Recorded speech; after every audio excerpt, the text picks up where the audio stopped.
শিয়ালটা খুব হুঁশিয়ার ছিল। চিহ্নগুলো দেখে সে সতর্ক হয়ে গেল, আর সে সিংহের শিকার হতে চাইছিল না।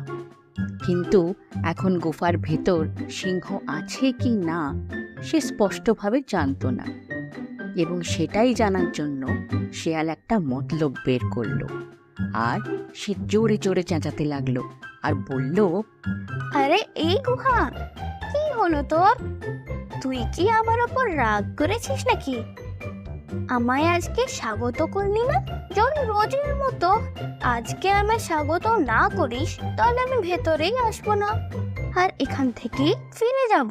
মনে হয় এই গুফাটা কথা বলে আর নিজের মালিক এলে তাকে স্বাগতও করে।